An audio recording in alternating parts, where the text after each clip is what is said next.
আসসালামু আলাইকুম আরহামতুল্লাহি ওয়া বারাকাতুহু।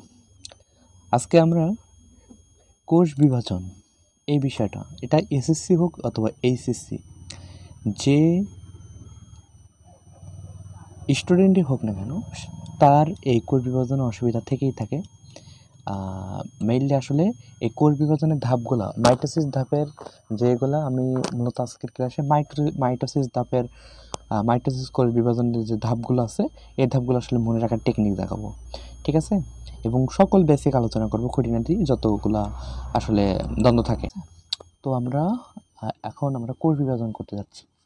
তো এখানে আমাদের কোষ বিভাজনের ধাপ রয়েছে, প্রোফেজ রয়েছে, মেটাফেজ রয়েছে, এরপর অ্যানাফেজ এবং টেলোফেজ। এই হচ্ছে আমাদের ধাপ। ওকে, আচ্ছা। তো প্রথমত চলুন আমরা প্রোফেজ দিয়ে শুরু করি, ঠিক আছে? তো প্রোফেজে যাওয়ার আগে আমি বলবো যে আমরা যেহেতু টেকনিক নিয়েই কথাই বলতেছি, এই কারণে কয়েকটা জিনিসপত্র আমাদের মনে রাখতে হবে। আমাদের শিরোনাম মাইটোসিস কোষ বিভাজন, কোন ধাপে কী ঘটে তা মনে রাখার কৌশল, ঠিক আছে? তো প্রথমত এইভাবে মনে রাখতে হবে, নিউক মানে নিউক্লিয়াস, মানে নিউক্লিয়ার মেমব্রেন, এবং নিউক্লিয় যখন বলবো তখন বলবো নিউক্লিওলাস, আর ক্রোমো মানে হচ্ছে ক্রোমোজোম, সেন্ট্রো মানে সেন্ট্রোমিয়ার। ওকে, এগুলো একটু মনে রাখতে হবে। এবার দেখুন, তো প্রোফেজ ধাপ যদি আমরা মনে রাখতে চাই তাহলে বলবো যে প্রো হচ্ছে শুরু, ফেজ ধাপ, অর্থাৎ প্রোফেজ শুরুর ধাপ।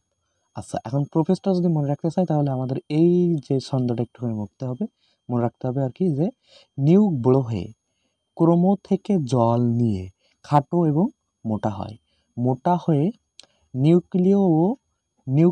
নিউমেম পালাতে থাকে। অন্যদিকে ক্রোমো সেন্ট্রো থেকে আলাদা হয়ে দুইটি ক্রোমাটিড তৈরি করে। তাহলে আমরা কি বুঝতেছি? প্রথমত নিউক মানে নিউক্লিয়াস আকারে বড় হয়, হয়ে কি হয়, এরপর হচ্ছে ক্রোমো থেকে জল নিয়ে, অর্থাৎ ক্রোমো থেকে জল নিয়ে যায়, অর্থাৎ জল বিয়োজন ঘটে, ঠিক আছে? ক্রোমোজোমে জল বিয়োজন ঘটে, জল বিয়োজন ঘটার ফলে কি হবে, এই ক্রোমোজোমগুলা খাটো এবং মোটা হবে। এই খাটো মোটা হওয়ার পরে কি হয়, নিউক্লিয়ার মেমব্রেন, নিউক্লিওলাস এবং নিউক্লিয়ার মেমব্রেন এগুলো পালাতে থাকে, অর্থাৎ এগুলো বিলুপ্ত হতে শুরু হয়।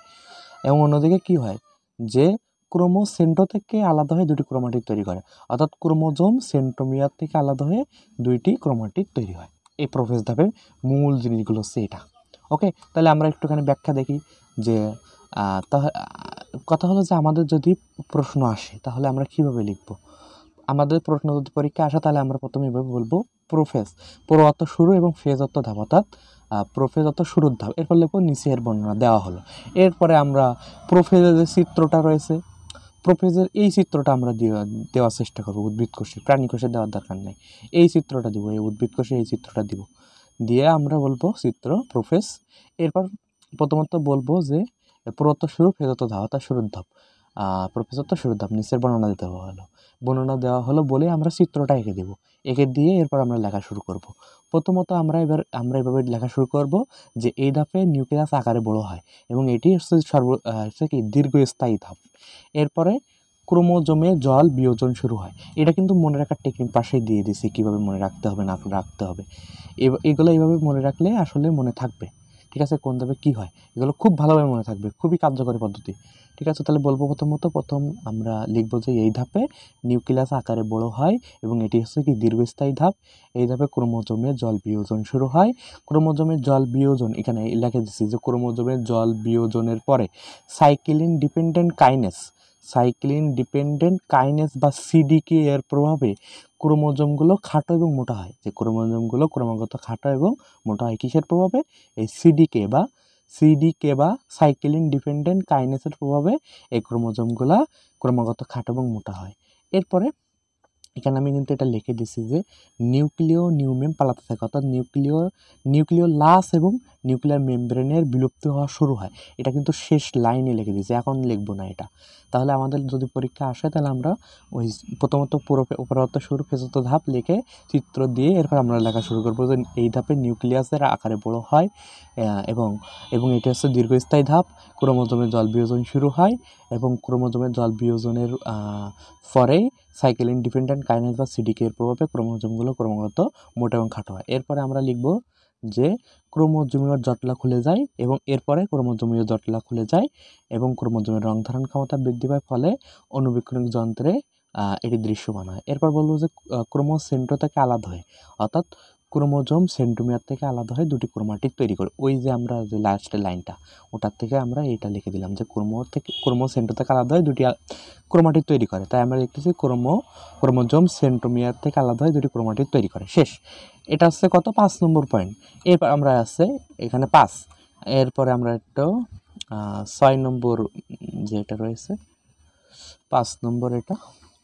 এরপর আমরা বলতেছি যে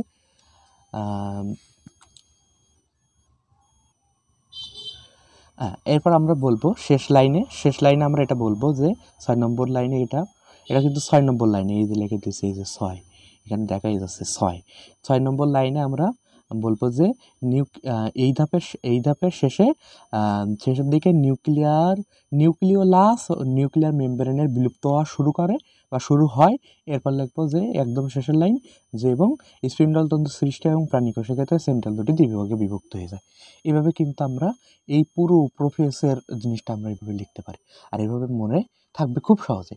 এখানে একটা আছে, আমরা একটা আমাদের দ্বন্দ্ব আছে বা এখানে একটা মানে ডাউট থেকে যায় যে বিলুপ্ত হয় নিউক্লিওলাস এবং নিউক্লিয়ার মেমব্রেন এর বিলুপ্ত হওয়া শুরু হয়। এখন কথা হলো এটা কিন্তু সম্পূর্ণরূপে বিলুপ্ত হয় না, এটা মনে রাখতে হবে যে প্রোফেস ধাপে নিউক্লিওলাস এবং নিউক্লিয়ার মেমব্রেনের বিলুপ্ত হওয়া কেবল শুরু হয়, এটা মনে রাখতে হবে।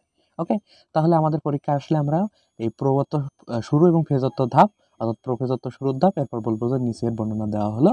এরপরে আমাদের সেই যে চিত্রটা রয়েছে এই চিত্রটা দিয়ে নিচে লিখবো এটা হচ্ছে কি যে হচ্ছে এই চিত্র শেষ অবস্থা আর কি, এটা শেষ অবস্থা, এটা দেবো না, এটা দেব এই উদ্ভিদ কোষের এই প্রোফেজ ধাপের শেষ অবস্থা, তো এটা দেবো আমরা।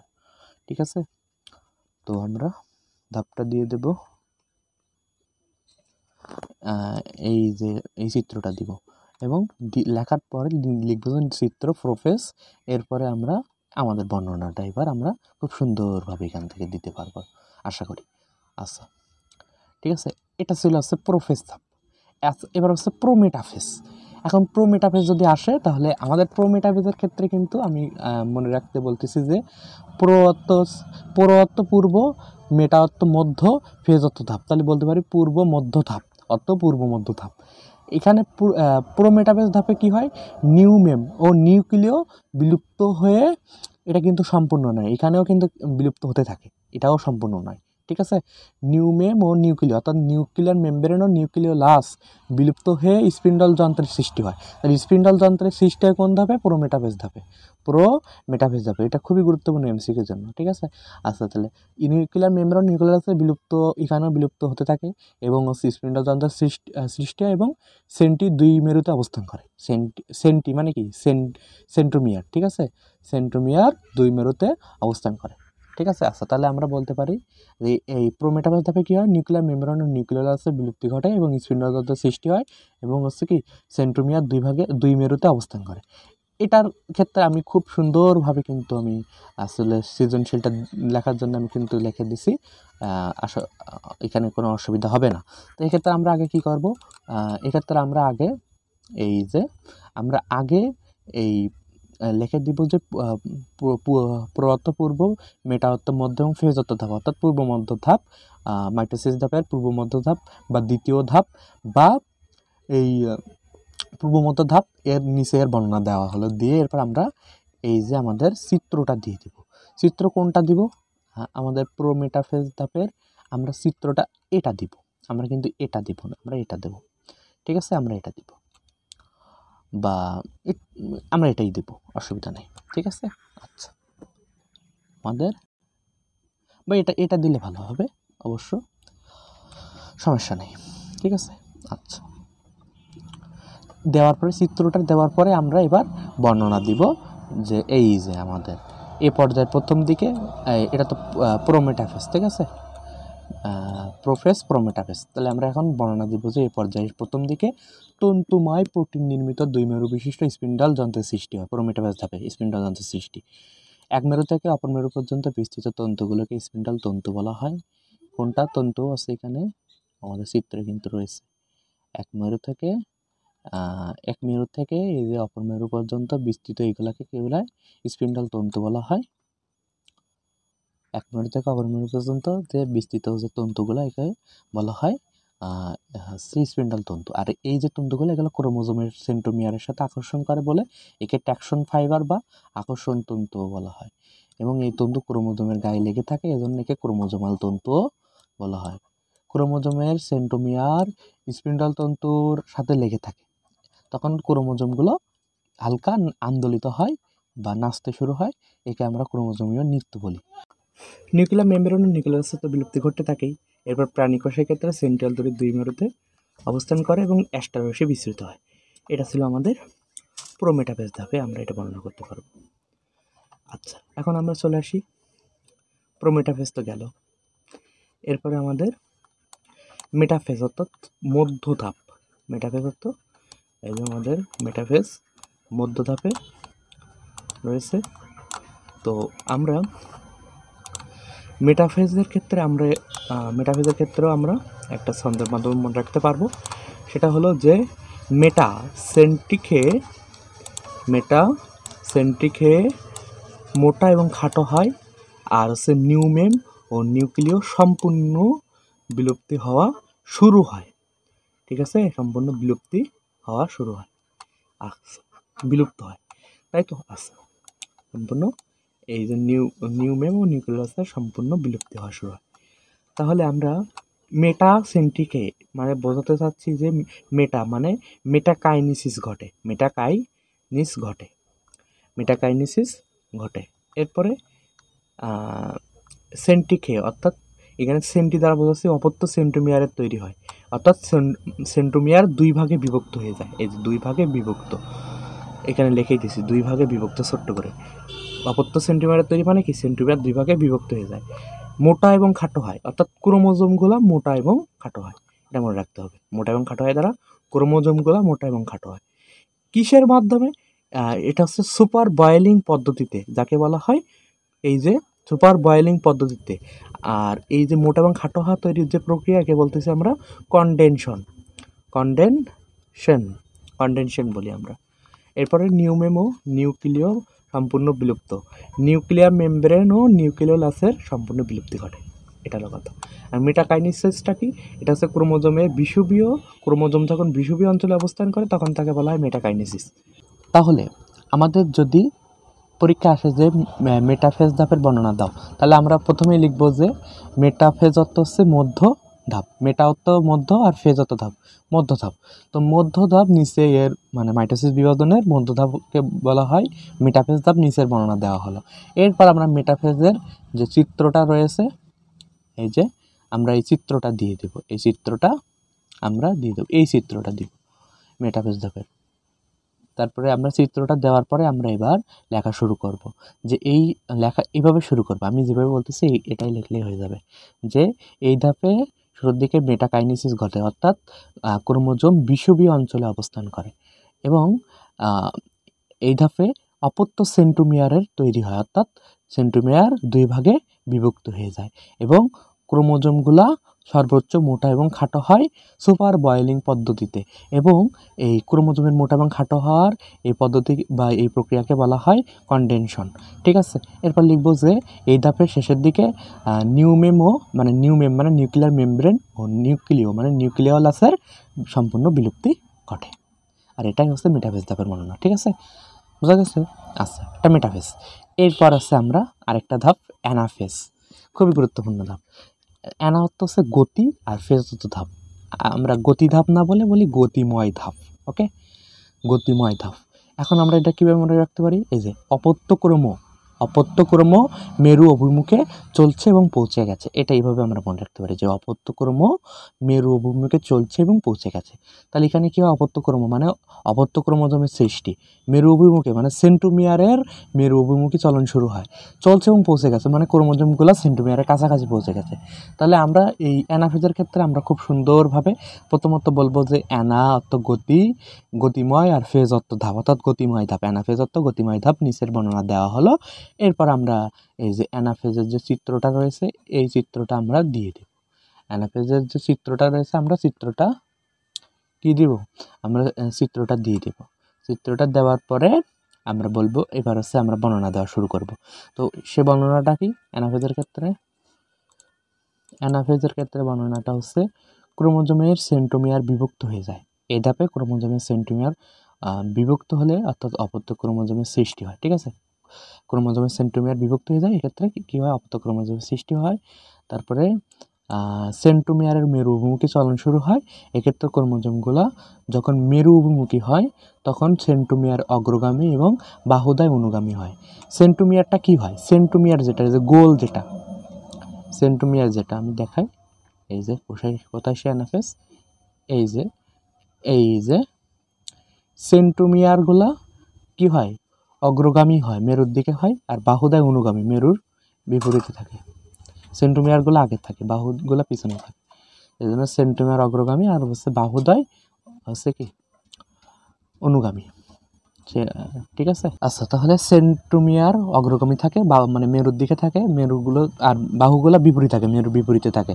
অবশ্য দুই দিকে তো, দুই মেরুর দিকে তো যায়, অবশ্য দুই মেরুর, তাহলে সেন্ট্রোমিয়ারগুলো মেরুর দিকে থাকে আর অপরগুলা মেরুর বিপরীতে থাকে, যেদিক যায় তার বিপরীতে থাকে। এখন এই সময় কী হয়, মেরু অভিমুখী চলনের সময় ক্রোমোজোম যেগুলো আছে সেগুলোকে ভি এর মতো দেখা যায়, এটাকে বলা হয় মেটাসেন্ট্রিক, এবং এল এর মতো দেখা যায়, এটাকে বলা হয় সাবমেটাসেন্ট্রিক, আই এর মতো দেখা যায়, এটাকে বলে টেলোসেন্ট্রিক, এবং জে এর মতো দেখা যায়, একে বলা হয় অ্যাক্রোসেন্ট্রিক, এইগুলোর আকার ধারণ করে। ঠিক আছে, এটা হচ্ছে আমাদের অ্যানাফেজ ধাপ। এখন আমাদের শেষ ধাপ একটা রয়েছে, সেটা হচ্ছে টেলোফেজ ধাপ। তো টেলোফেজ ধাপের ক্ষেত্রে আমরা বলতেছি যে টেলোফেজটা কি, টেলোফেজটা হচ্ছে প্রোফেজের সম্পূর্ণ বিপরীত ধাপ, আর টেলোফেজ হচ্ছে শেষ ধাপ। তো এখানে কি কি ঘটে, যে এখানে তাহলে আমরা বলতে পারি যে এখানে এই টেলোফেজ ধাপে ক্রোমোজোমে পুনরায়, এখানে আমাদের প্রোফেজে কী ছিল, ক্রোমোজোমের জল বিয়োজন ঘটে, আর এই টেলোফেজে তার বিপরীত জল যোজন ঘটবে, এবং জল যোজন করে, এই যে আমি আমাদের যে ছন্দটা সেটা হচ্ছে এটা, ক্রোমো জল গ্রহণ করে লম্বা এবং চিকন হয়, নিউক্লিয় নিউমেম ফিরে আসে, অপত্য নিউক্লিয়াসের সৃষ্টি হয়, আর স্পিন্ডল তন্ত্রের বিলুপ্তি হয়। তাহলে এটা কিন্তু আমরা বুঝতেই পারতেছি যে কি প্রোফেজের সম্পূর্ণ বিপরীত। প্রোফেজে কি ঘটতো, যে প্রোফেজ হচ্ছে শুরুর ধাপ, টেলোফেজ তার বিপরীত শেষ ধাপ। আর প্রোফেজে আমাদের ক্রোমোজোম থেকে জল হচ্ছে বিয়োজন ঘটতো, আর এখানে জল যোজন ঘটে, ক্রোমোজোমে জল যোজন ঘটে, আর ক্রোমোজোমে জল বিয়োজন ঘটে। প্রোফেজ ধাপে কী হতো, মোটা এবং খাটো হতো, আর হচ্ছে এখানে জল গ্রহণ করে কি হবে, লম্বা চিকন হবে, তার উল্টা।